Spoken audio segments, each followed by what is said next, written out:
So next up, I want to change a couple things in Finder. So I'm going to go ahead and just make a new Finder window. So that's what we're seeing here. I can actually eject this because it was the install thing. Close this. Inside of here, if you command space or command comma, sorry, it'll bring up preferences. And then from here, it's just basically figuring out what you want. So hard disks on the desktop, if you can see it over here, you can show hard disks if you want. You can show connected servers, whatever else you want to show on the desktop. I don't really care what's on my desktop because I don't tend to access things through my desktop that way.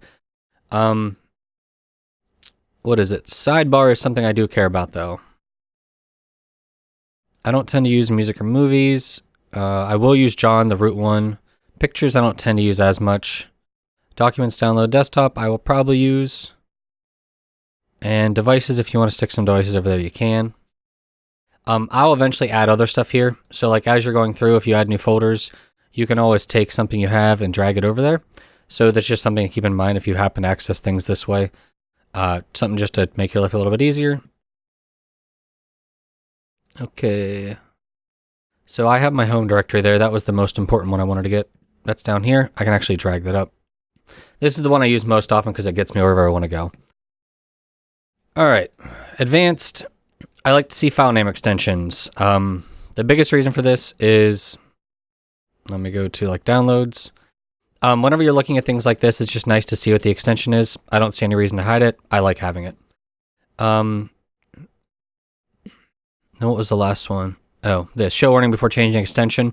If I'm changing extensions between like TXT to Markdown or something like that, I know what I'm doing. But if you aren't that experienced, this might not be a setting you care about.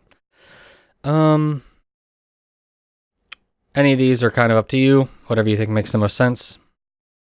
I'm just going to go ahead and leave it as is.